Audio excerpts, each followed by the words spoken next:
Hola, buenas. Bienvenidos al tema 2 de este taller de feminismos negros, teoría y vivencialidad. Y este tema, pues, se denomina Historia y contextualización de los feminismos negros y otros movimientos afines. Es un tema algo complejo a nivel teórico, sobre todo si hay ciertos conceptos con los cuales no estamos pues muy familiarizados, pero bueno, yo creo que poquito a poco se puede ir disfrutando y que cualquier cosa, ya sabéis, que tenéis a vuestra disposición el foro de dudas y comentarios para poder resolver cualquier cuestión que vaya surgiendo, tanto a nivel de comprensión como pues cuestiones más internas, lo que preciséis, pues por aquí estamos. Además del tema, también tendréis una tarea que bueno, que yo creo que es una tarea que ayudará también a esta comprensión. Este tema, pues, a mí me parece un tema muy bello. Me introduje en los feminismos negros, empecé a leer, ¿no? Desde otros lugares de enunciación, ya sabéis que me gusta eso, ese término. Pues leyendo desde otros lugares de enunciación, fui consciente de esa invisibilización, ese borrado, también en la historia del feminismo por parte de mujeres blancas cis de clase media que parece que han sido las lideresas del movimiento. Y sin embargo, en esta primera parte del tema, en esta primera sección, haremos un pequeño recorrido histórico analizando cómo en las distintas olas han sido impulsadas por mujeres negras, mujeres y corporalidades disidentes negras. Ya desde las primeras olas estamos hablando de que el feminismo al final es un movimiento que está muy, pero que muy involucrado a nivel de lucha, a nivel teórico, con los movimientos por la abolición de la esclavización. Se habla de que el feminismo fue ese hijo bastardo de la Ilustración, ¿no? Ese hijo bastardo de la Revolución Francesa, pero no se habla de que también las ideas de liberación panafricanistas, las ideas de lucha contra la esclavización, la liberación del pueblo haitiano con la revolución haitiana coetánea a la revolución francesa, toda esa lucha también inspiró para la liberación de las mujeres, ¿no? De hecho, no son cosas distintas. Estábamos hablando liberación de sistemas de opresión. De hecho, muchas veces se nos critica a los feminismos negros con que queremos abarcar mucho. Y es como, mire, yo no puedo dividir, es indivisible ser mujer de ser mujer negra, ¿no? O sea, hay otras opresiones que me atraviesan. Es indivisible. Entonces, pues habrá que luchar por un mundo sin opresiones en general, ¿no? No solo hablamos de invisibilización en el siglo XIX, ¿no? Por ejemplo, me parece muy curioso el caso de Marsha Jones, que tal vez algunos conozcan. Marsha fue una mujer negra trans que participó en las revueltas que dieron origen a lo que conocemos como el Día del Orgullo y el Mes del Orgullo, ¿no? Las revueltas de Stonewall. Así que quería como también, ¿no? Dar un poquito de visibilidad a la lucha de Marcia, que junto con Silvia Rivera, que fue una mujer trans también racializada, latina, pues lucharon por muchos de los derechos que la comunidad LGTBIQ+ ahora disfruta, ¿no?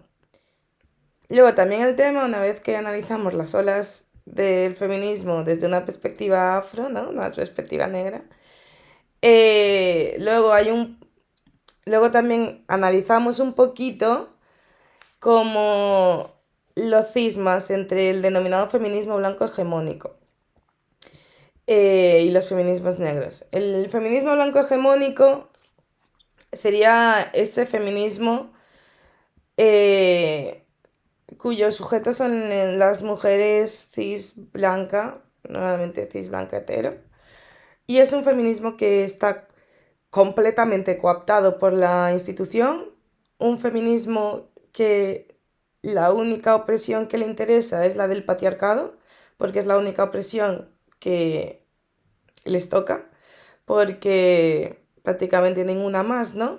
Entonces es un feminismo que no se cuestiona el sistema en sí de base, porque ¿para qué cuestionarse el sistema capitalista si ya digo que este feminismo viene de mujeres blancas de clase media? Entonces no hay un cuestionamiento de clase, no hay un cuestionamiento de raza, no hay un cuestionamiento colonial, no hay ningún tipo de este cuestionamiento.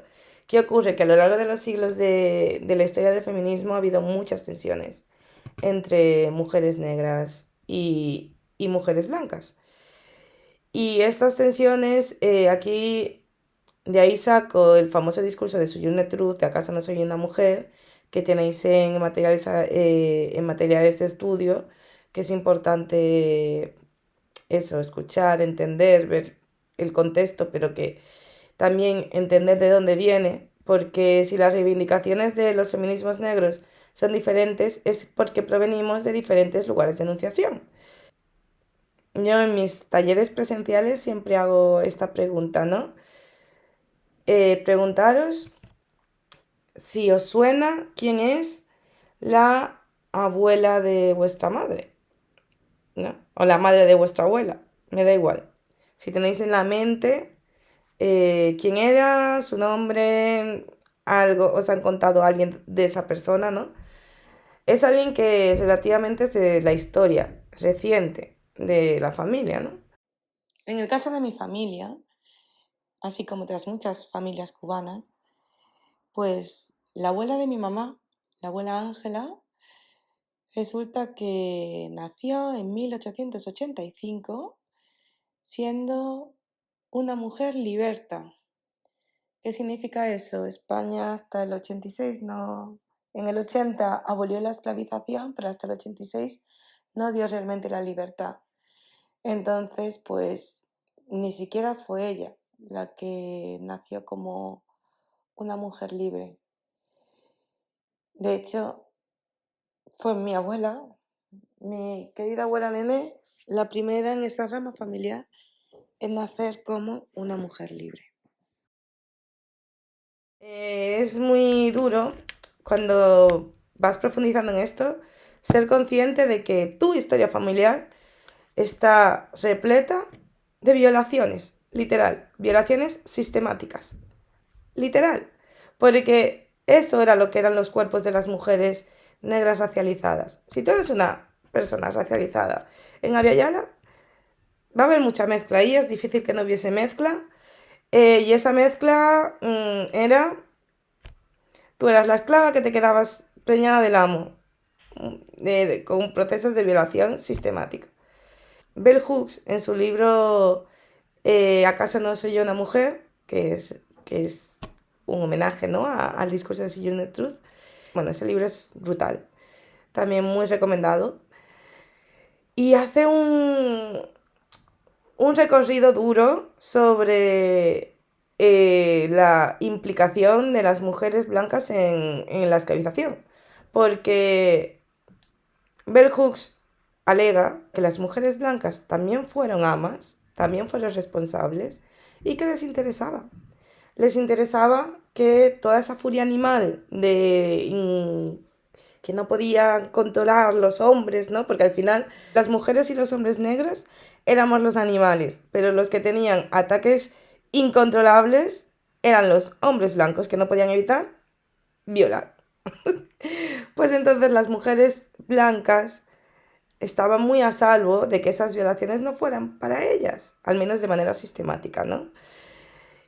Entonces, bueno, si el objeto del deseo eran las mujeres negras, pues ahí de lo que se libraba. Y luego ya pues empezamos a hablar de los fundamentos del Combahee River, que fue el primer colectivo afrofeminista como tal, un colectivo de mujeres negras lesbianas. Y como dice Mina Salam, el feminismo debe mucho también a las mujeres negras lesbianas. Pues este colectivo, el Combahee River, formado por Barbara Smith, por Ode Lorde, por otras muchas grandes, crean un manifiesto y pues se ve, ¿no? El planteamiento de los feminismos negros. Y yo creo que es muy importante aquí entender que el feminismo negro es un movimiento de base marxista, viene de los movimientos, también bebe mucho de los movimientos del radicalismo y nacionalismo negro antirracistas como los Black Panthers, ¿no? De hecho, Angela Davis empezó su recorrido político ahí.